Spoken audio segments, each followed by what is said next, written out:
welcome back to my channel. If you're new here, my name is Mary, and today's video is going to be my November Will I Read It? So this is a video series that I started on my channel last month where I talk about what I am interested in reading versus what I am not that interested in reading, and then I ask for your opinions as well in the comments down below. This is just a good way for me to stay on top of new releases because I'm not very good at doing that, and I don't really keep track of when things are coming out unless it's a book that I'm like really interested in, but this has also been a good way for me to find new things that are coming out that I would not have otherwise heard of. So without further ado, I'm just going to jump into some of the books that are coming out this month. Actually, before I do that, I did want to say that I know that this video is coming out in the middle of the month. That's when I try to do these, so some of these books will already be out and others of these will be coming out later this month. But I will try, as I'm going through this, to remember to let you know the release date. So first up, we have Friends, Lovers, and the Big Terrible Thing by Matthew Perry, which I believe is his memoir about his life, obviously, but also specifically about his struggle with addiction. This came out on November 1st. I don't know if I'm that interested in reading this. I have seen Friends, as I'm sure everyone has seen Friends, by virtue of the fact that it's been streaming since streaming services have existed. Friends has been on streaming platforms. So also Friends was always running reruns on TV at night when I was like growing up. I have seen Friends. I don't know that I care that much about this memoir, but you will have to let me know if you are interested in picking this one up or if you already have. Next, we have another nonfiction. This is a, I guess, memoir by Michelle Obama, and it's The Light We Carry, Overcoming in Uncertain Times. So it kind of sounds like it's actually a self-help book. This comes out on the 15th, so it will be out by the time you're seeing this video, I believe, because the 15th is Tuesday and this will come out on Thursday. I don't know that I'm not interested in reading this book either, to be honest with you. I will wait for reviews to see if it's actually interesting. I tend to shy away from self-help books that aren't specifically targeting something that I'm interested in learning more about, if that makes sense. Like, I have plans and a lot of books on my TBR to read about, like, finances, because that's something that I will need to know and I don't know that much about right now, but I don't know if this one is really something that's for me. Next, we have A World of Curiosities by Louise, which is the 18th book in a series, so I'm not interested in picking this one up, but it sounds like it is a murder mystery series. You'll have to let me know if you've read these. This comes out on November 29th. Here we have the first one that I think I actually am interested in reading. This is Secluded Cabin Sleeps 6 by Lisa Unger, which I believe this is a closed circle mystery thriller. It's a weekend getaway with 3 couples who are renting a cabin, and it's for one of the wives' birthdays. And then it sounds like people start to die one by one, perhaps, or something mysterious starts happening. I'm very interested in this one. It came out on November 8th, and I'm interested in reading this. I do like a closed circle mystery, so this one intrigues me. Next, we have Stella by Cormac McCarthy, who is the Pulitzer Prize winning author of The Road, and he also wrote one of the books that I loved that I read in high school, All the Pretty Horses. So I do want to read more from this author, and I will probably read this at some point. So last month, I think I talked about The Passenger by Cormac McCarthy, and this month he's coming out with Stella, which is the second book, and again, he hasn't published anything in over 16 years. Oh, this is the sequel to The Passenger, which came out last month, I think, and it says 20-year-old Alicia Western, a doctoral candidate, is diagnosed with paranoid schizophrenia. Through her psychiatric transcripts, Alika? I don't know. They've spelled it 2 different ways. Okay. I don't know. Ponders her life and the purpose of life while refusing to talk about her brother, Bobby. So that is very interesting. So The Passenger is about Bobby Western, and this is about Alicia Western. I am intrigued. I don't know when I will pick up either of these books, but I do plan on picking up both of them. So that is very interesting, and it comes out November 22nd. I can't remember if I already said that. The next book that I have to talk about is called The Personal Assistant by Kimberly Belle. And this also sounds like it's a mystery thriller. It says Alex's unexpected rise as a social media influencer would never have been possible without the help of her personal assistant, AC. Just as a controversial post she swears she didn't write turns her audience against her, Alex's assistant disappears. As things keep getting worse for Alex's family, she digs into the identity of the woman who knew everything about her life. But when a woman is found murdered, Alex and her husband find themselves the prime suspects. This comes out November 29th.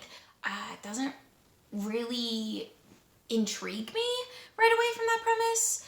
I don't usually care that much about books about social media influencers and stuff like that, or like celebrities of any kind, really. That's not something that I'm particularly drawn to, but I will wait for reviews of this and see if it sounds good from those. Next we have Now Is Not the Time to Panic by Kevin Wilson, which came out on the 8th of November. This says, Frankie Budge is just trying to survive another lonely summer in Tennessee when she meets the new boy in town, Zeke, a talented artist. Together they create an unforgettable poster with an enigmatic phrase and plaster it all over town. Suddenly, rumors begin flying around and the town starts to panic, threatening to tear Frankie and Zeke apart. 20 years later, a journalist tracks down Frankie to research the panic, and Frankie must decide how much of the truth she is willing to tell. So that synopsis gives me nothing.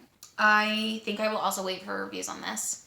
I'm not sure how I feel about it based on that synopsis. It does sound interesting, but also it sounds like it could go so many different directions that I want to wait and see what other people say about this book before I pick it up myself, because some of the directions I could really enjoy, others of the directions I could not enjoy at all. So next we have another book that I'm very interested in. This is called The Prisoner by B.A. Paris. I read, what was it? Behind Closed Doors by B.A. Paris earlier this year and thought it was so like creepy and scary and fantastic.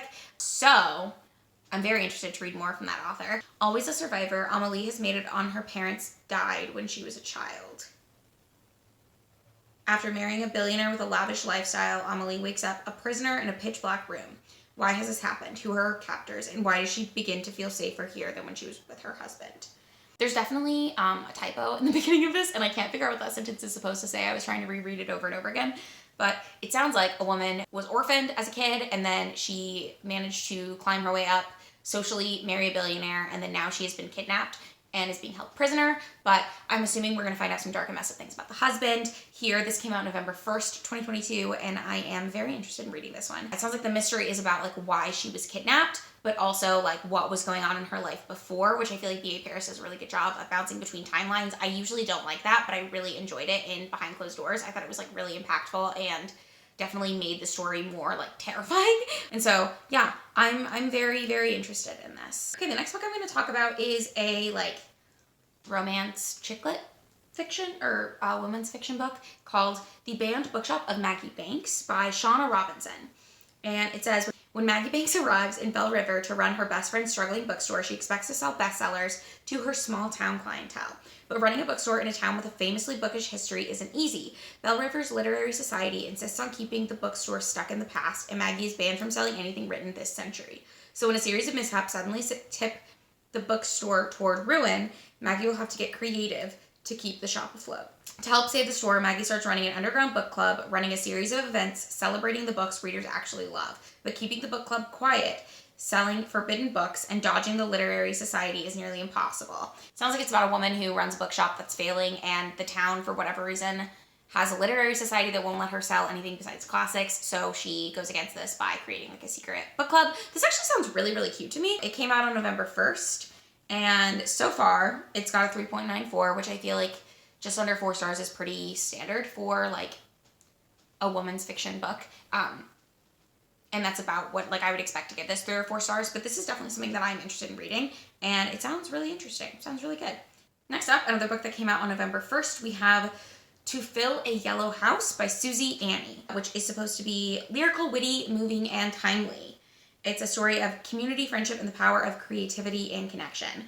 So this is classed as contemporary literary fiction. It does seem interesting to me, but it's about a family that moves abruptly from one side of London to the other, and I think it's about like a child. It doesn't say how old he is, but based on the cover, he looks like a young child. His name is Kwasi, or Kwasi?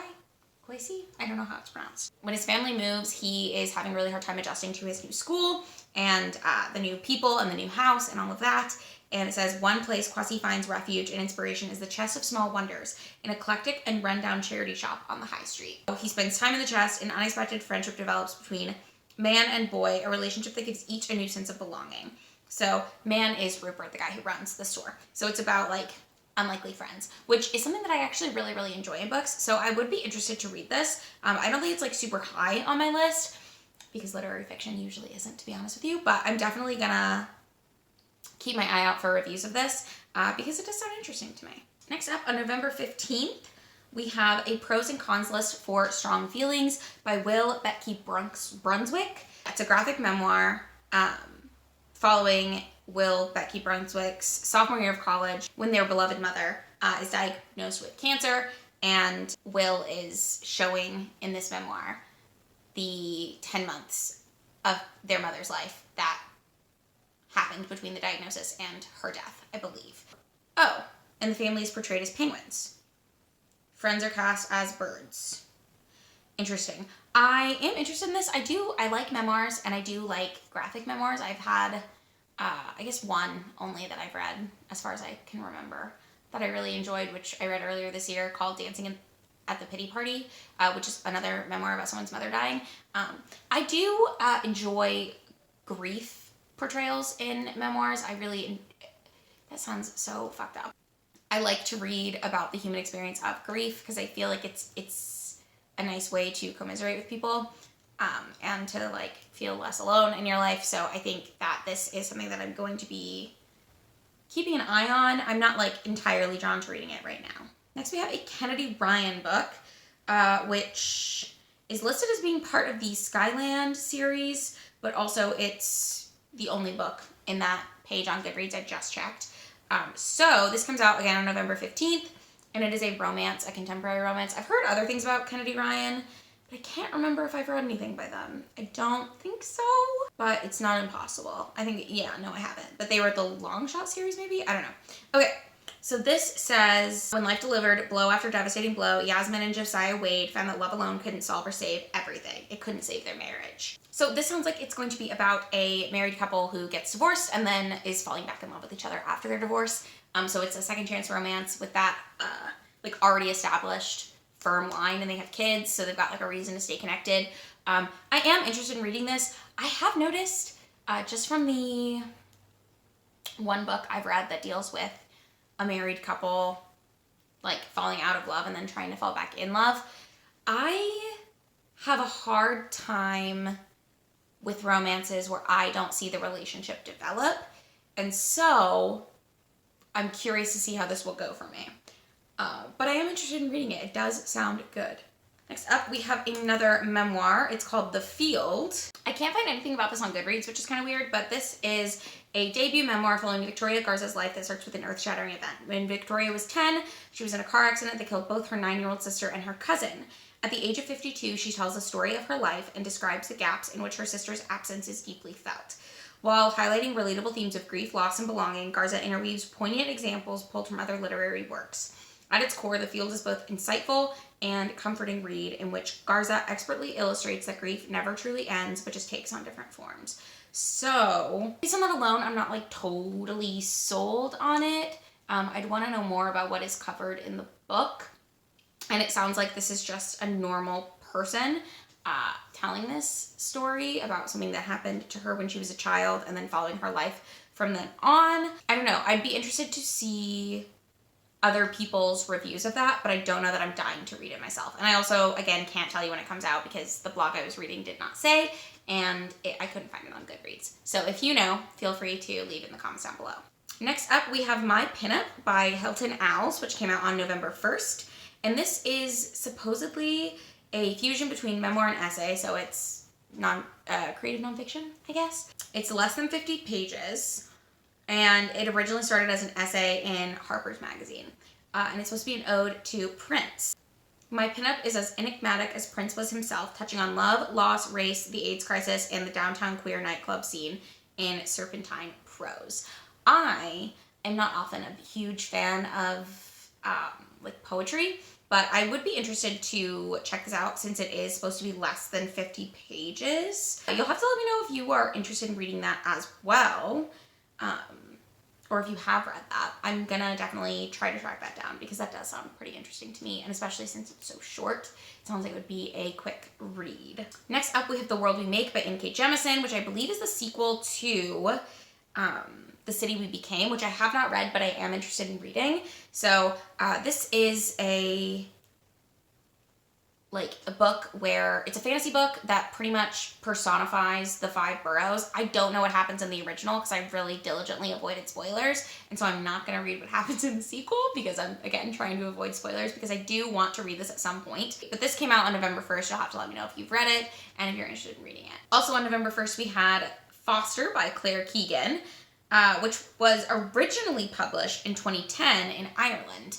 But it sounds like this is the first time it's making it to the US. It says, the unnamed narrator, a child, is sent away to live with relatives she barely knows due to the strain on her parents of feeding their large family.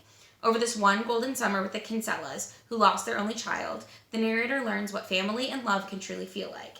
I try to remember another time when I felt like this, and I'm sad because I can't remember a time, she reflects, and happy too, because I cannot. So this, honestly, just that snippet of the quote from it doesn't really sound like something I would want to read, frankly. So I'm not that interested in this, but you will have to let me know if you've read this, since it's been out for 12 years in Ireland, and how you felt about it, and also if you plan on reading it now that it's out in the US. Next up, also on November 1st, we have Saha by Cho Namju, and this says it's a dystopian thriller that feels a little too real for comfort.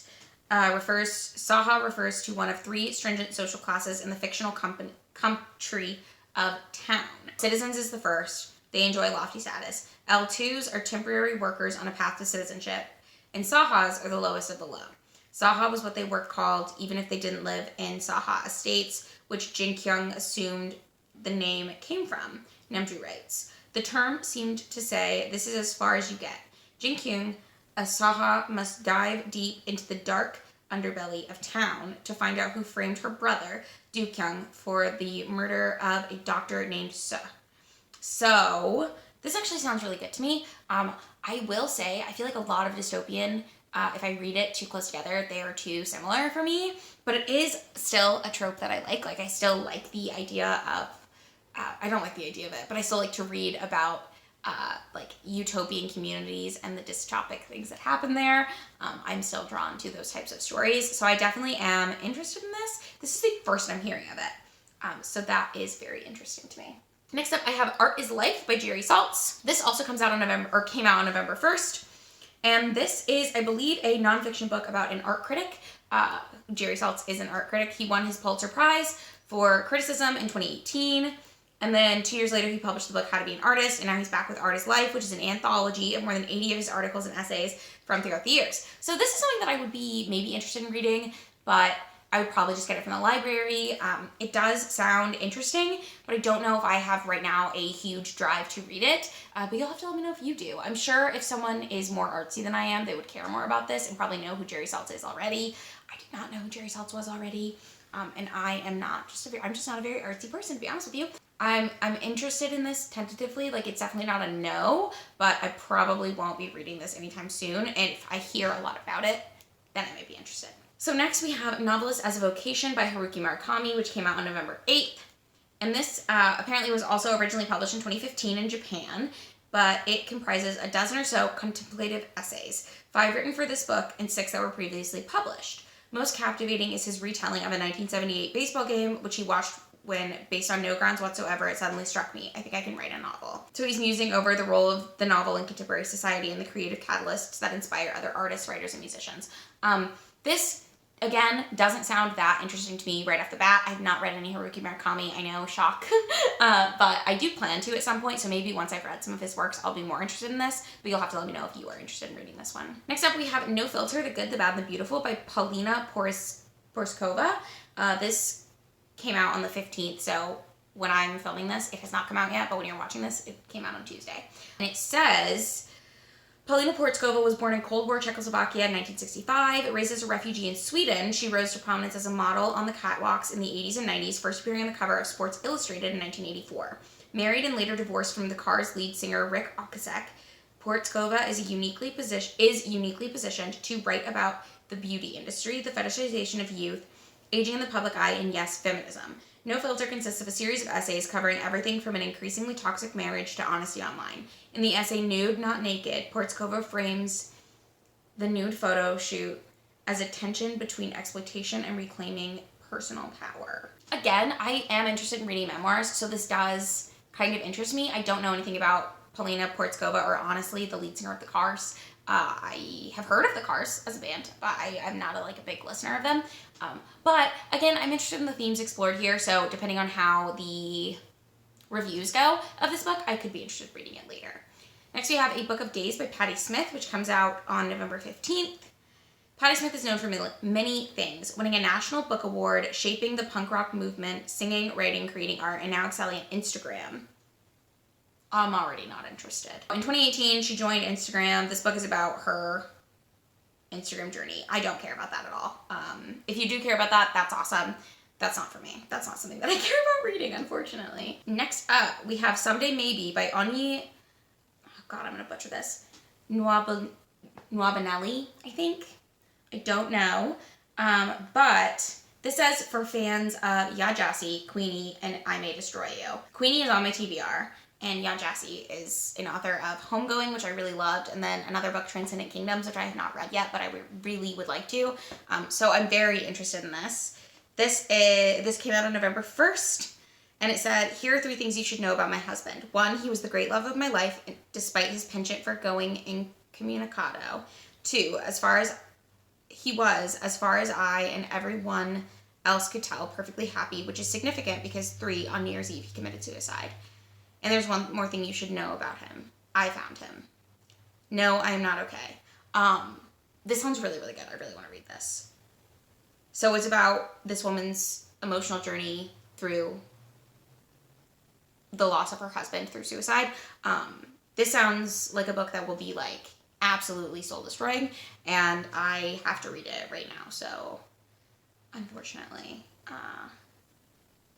this one, not unfortunately, but this is a book that I'm going to keep open in a separate tab so that I can purchase it. Next up, we have another book that I'm just not interested in, unfortunately,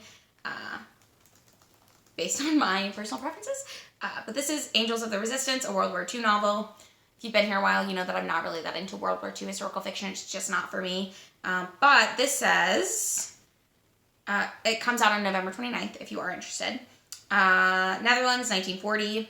I already am more interested than I would be if it took place in France, because Netherlands is a setting for a World War II novel that I have not previously read from. For World War II, they're usually set in Germany, France, or the United States.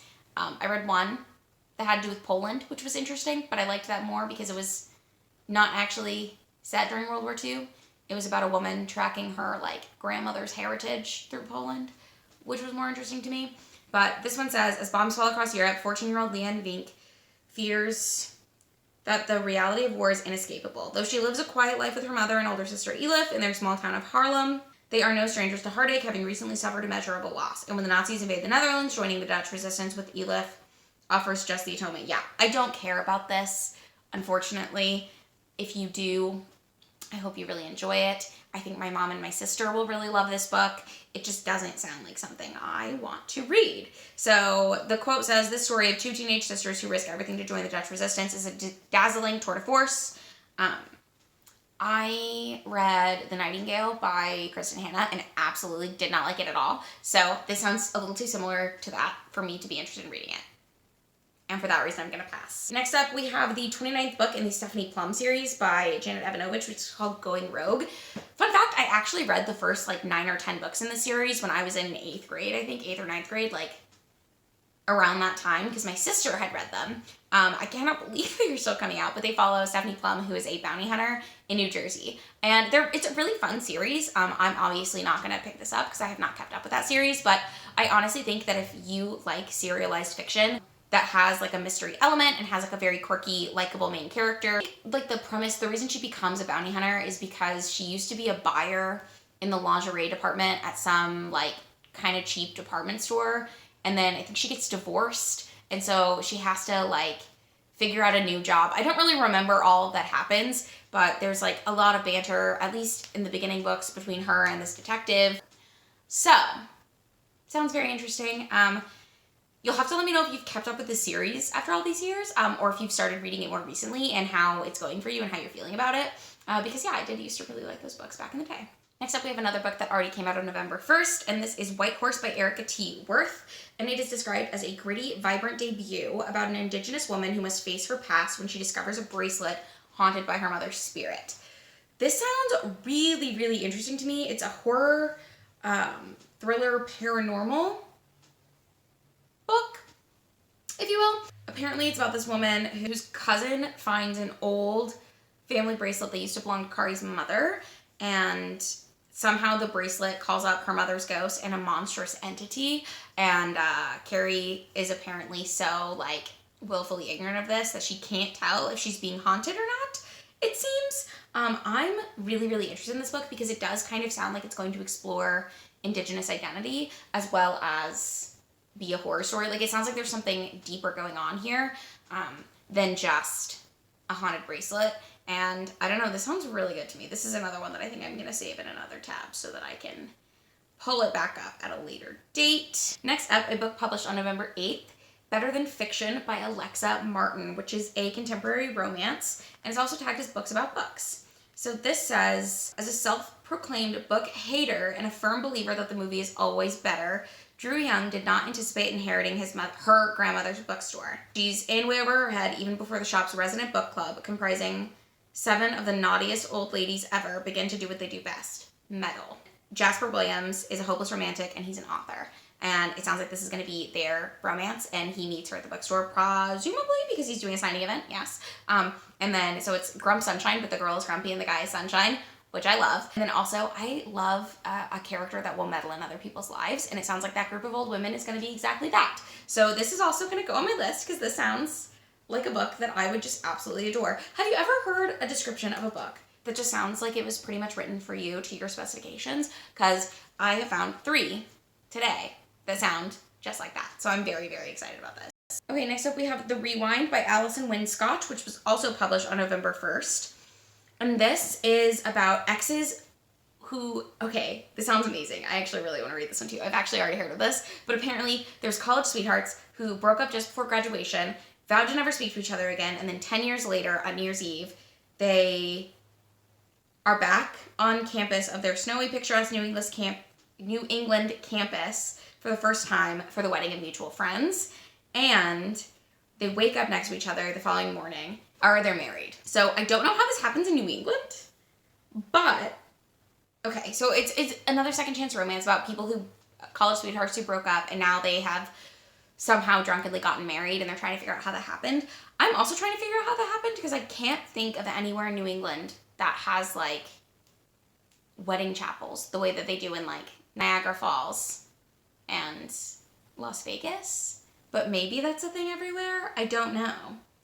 But also the title, The Rewind, kind of makes it sound to me like there's a sci-fi time travel twist. I'm, again, very interested in this one. And I'm putting it on that, like, special list because I love time travel in a book, and I love, like, I don't know, the, like, what happens in Vegas or whatever style romance. This sounds, again, kind of like forced proximity where they're, like, forced to figure it out together. I'm very intrigued. So it's set in 1999, but do they go back in time? Are they going back in time? I love a book where they go back in time. Man, and people said that they cried during this book, so this sounds really interesting. Okay. So next up we have a book that was originally published in 1983, but I think has been translated to English for the first time. It's called Shuna's Journey by HAYAO MIYAZAKI, and it was translated by Alex Dudok-DeWitt. And this says, it's a manga classic about a prince on a quest for a golden grain that would save his land, never before published in English. Yes, so this is an English translation for the first time. This is a manga. I don't read a lot of manga. I'm not really that interested in manga, to be honest with you, but this does sound like a whimsical, delightful time. And he has to free a girl named Thea from captivity, and he's trying to, like, travel across the lands to, like, bring prosperity back to his people. So yeah, if you're interested in that, let me know. Okay, next up we have Heart of the Sun Warrior by Su-Lin Tan, which came out on the 10th. This is the sequel to Daughter of the Moon Goddess, which I did not read. I heard good things about it. The covers are beautiful of both of these books, but they are, I believe, YA fantasy, based in Chinese mythology. So I am not super interested in reading either of these books, but you'll have to let me know if you are. And I heard a lot of people really like Daughter of the Moon Goddess, so if that was you and you're excited about this, don't forget to let me know in the comments down below. Next up, we have How I Told You This Already, Stories I Don't Want to Forget to Remember by Lauren Graham, who is the mom in Gilmore Girls. This sounds, again, like creative nonfiction. This is the second or third book that she's published. It's supposed to be a laugh-out-loud essay collection about her years in show business. I think she might be retired now, which good for her, honestly. I love Gilmore Girls personally, but I'm not interested in reading this book. So, next we have The Philosophy of Modern Song by Bob Dylan, which sounds like it is a nonfiction book about Bob Dylan's insight into the music industry. I don't really care about this book. I don't mean to be controversial. I'm not a Bob Dylan fan. I like a lot of his songs, but he's the only musical artist that I would much rather listen to a cover of his song than listen to him sing his songs. I think he writes beautiful music, and I'm sorry if that sounds harsh. I don't want to hear his version of his songs. I don't remember why I got on that tangent, but I'm not interested in reading this book. If you are, feel free to let me know. Okay, next up we have a nonfiction history book called The Last Campaign, Sherman, Geronimo, and the War for America. And I'm not going to read what this is about because it's about Sherman, Geronimo, and the War for America, and I don't care about this. It came out on November 1st. If you are a history buff and would love to read this, you'll have to let me know if it's any good. I know that the author won a Pulitzer Prize, or was a finalist. Pulitzer Prize finalist, excuse me. Again, I don't care about this. So it's not my thing, and I won't be reading it. Next up, we have a book that I just said I wasn't interested in that book. That was a history book, but I am interested in this one, kind of. Mostly because of the title. So this is called Silent Spring Revolution by Douglas Brinkley. And if you don't know, Silent Spring is Rachel Carson's, not manifesto, that sounds weird, but it was the book that she wrote talking about how harmful DDT was for the environment, and she was a really pervasive environmentalist in the 60s, I want to say. But this comes out on the 15th, or came out on the 15th when you're watching this, and I might enter the giveaway for it because I'm interested. But, so the subtitle is JFK, Rachel Carson, Lyndon Johnson, Richard Nixon, and the Great Environmental Awakening. I am very interested in this. I'm pretty interested in learning more about environmentalism and eco-friendliness. I do try to live my life in as sustainable and eco-friendly of a way as I can. I'm not perfect. I'm not even that great at it, to be honest with you, but I have tried to make some changes to my life to hopefully make it more sustainable in the long run, because that is something that's really important to me. So I am interested in reading this book. This does sound like something that I would like to know more about. Next up, another book that came out on November 8th is Flight by Lynn Stager Strong, which says, it's December 22nd and siblings Henry, Kate, and Martin have converged with their spouses on Henry's house in upstate New York. This is the first Christmas the siblings are without their mother, the first not at their mother's Florida house. Over the course of the next 3 days, old resentments and instabilities arise as the siblings, with a gaggle of children afoot, attempt to perform familiar rituals, while also trying to decide what to do with their mother's house, their sole inheritance. As tensions rise, the whole group is forced to come together unexpectedly when a local mother and daughter need help. So, this actually sounds really interesting to me as far as holiday releases go. I do like Hallmark movies, and I do like the idea of a Hallmark movie styled book, but I don't really read that many of them. I don't know if I'm going to try to change that this year. This does not sound like that. That was like a bridge to this. This sounds like the type of holiday story that I would be really interested in reading, because it is a family story. It is about sibling relationships, and also it's about dealing with grief and also dealing with inheritance and the messiness that is family when someone dies. So I am, again, interested in this book. I also really like the cover. I think it looks really cool. I don't know, this sounds a little bit like it might be like Sorrow and Bliss, which is a book that I thought sounded really interesting and then just didn't pan out for me and I thought was just okay. This has kind of the sound like maybe it would go that way, but also it's only 240 pages, whereas that book I think was nearing 400 pages and I just felt like it was too long. So I am interested in this book because I'm excited about the way that it sounds like the story will go. Next up, I have Meredith Alone by Claire Alexander, which came out on the 1st. So this is a women's fiction book about mental health rep, and it says that this woman had an unstable childhood and is estranged from her sister, and a traumatic event sent her reeling at some point. So now She lives alone. She has a cat. She doesn't like to leave her house. So it sounds like she might be a little bit agoraphobic, and it says something's about to change. Whether Meredith likes it or not, the world is coming to her door. Does she have the courage to overcome what's been keeping her inside all this time? So again, this is another one that I'm interested in, but not like overly interested, if that makes sense. This is one that I will probably wait on reviews for, but it does sound like a book that I could enjoy, potentially, depending on the direction the story goes. So you'll have to let me know if you're interested in that one. Next up, I have We Are the Light by Matthew Quick. This came out on November 1st as well. This is a fantasy magical realism book, and it says, Lucas Goodgame lives in Majestic, Pennsylvania, a quaint suburb that has been torn apart by a recent tragedy. Everett in Majestic sees Lucas as a hero. Everyone, that is, except Lucas himself. Insisting that his deceased wife, Darcy, visits him every night in the form of an angel, Lucas spends his time writing letters to his former Jungian analyst, Carl.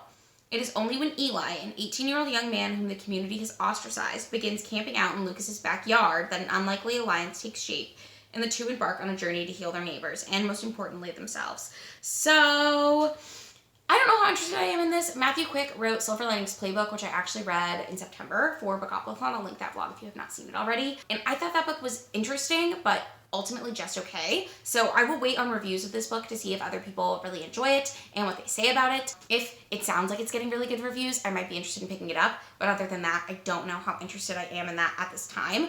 Although I will say, I love the cover and I love the title. So I think that is very intriguing to me. Like, if I hadn't read the synopsis and didn't know anything about Matthew Quick and just saw this in a bookstore, I think I would be drawn to it. So we'll see how that fares for it in the future. Next up, also coming out on November 15th, is They're Going to Love You by Meg Howry, which is a magnetic tale of betrayal, art, and ambition set in the world of professional ballet in New York City during the AIDS crisis and present-day Los Angeles. So right off the bat, this is a literary fiction book, and it does sound like I would be really interested in it. I really enjoy reading books about the AIDS crisis that explore that from a modern lens, because it was a horrible thing that happened, and the way that the U.S. government and the people's humanity was just stripped away from them entirely during that time is horrible, and I feel like we could learn a lot from it. So it is a type of thing that I like to read. This already has a 4.2 on Goodreads, and I am definitely interested in this. Next up, I have a memoir that comes out on November 15th called The Wind at My Back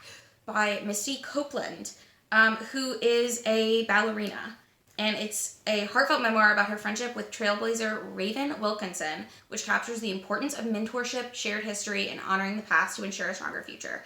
So Misty Copeland was the first Black principal ballerina at the American Ballet Theater, and she, I guess, mentored someone else. I don't know that much about her, to be honest with you, and I only knew that from reading this blurb. But this is something that would interest me, just because I'm always interested in learning more about people who have changed history, if that makes sense. And it sounds like Misty Copeland has. So I'm definitely very, very interested in reading this book. Next up, we have another nonfiction true crime book called Deliberate Cruelty, Truman Capote, The Millionaire's Wife, and the Murder of the Century.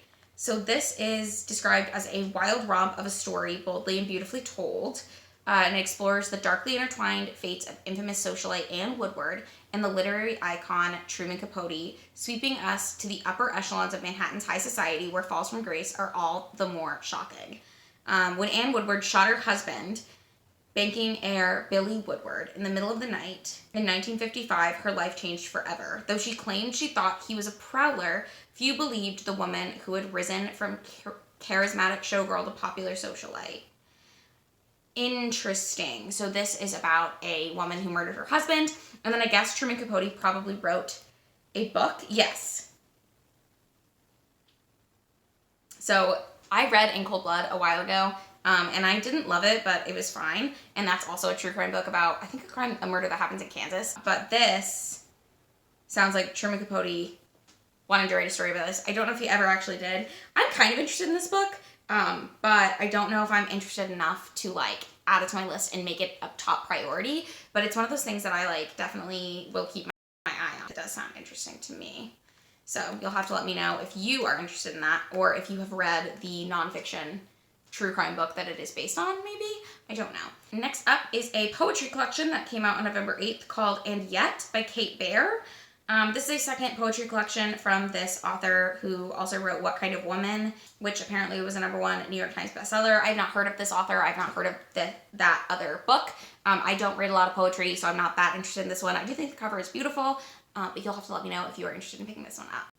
Next up is the first in a cozy mystery series called Dead in Gondola by Anne Claire. This came out on the 1st as well, and this is part of the Christie Bookshop series. So it's about a woman who is starting to begin a new chapter, recently returned to her tiny Colorado hometown to run her family's historic bookshop with her older sister and their friendly bookshop cat, Agatha. So I'm actually interested in this. Not like super duper interested in this. I don't want to read that much more about it, but I do love the like moving back to your hometown to start over trope. I also love going into business with your sibling trope. I think all of that sounds fun, and I am trying to get more into cozy mysteries, so maybe this will be one for me to pick up at some point in the future. Although I will say I'm in the middle of a cozy mystery series right now, and I own books from another cozy mystery series, so I don't know if I really need to be picking up a new cozy mystery, but I am definitely interested in that. So this is going to be the last book that I talk about. This is called When Franny Stands Up in Robbins, and it is a nonfiction, or not nonfiction, it's a historical fantasy queer book that came out on November 1st. And it says, Franny Steinberg knows there's powerful magic in laughter. She's witnessed it. With the men of Chicago fighting off World War II on distant shores, Franny has watched the women of the city taking charge of the war effort. But amidst the war bond sales and fact shifts, something surprising has emerged. Something Franny could never have expected. A new marvel that has walking to comedy clubs across the nation, the Showstopper. When Franny steps into Chicago's Blue Moon Comedy Club, she realizes the power of a showstopper. That specific magic sparked when an audience laughs so hard they are momentarily transformed. And while each comedian's showstopper is different, they all have one thing in common. They only work on women.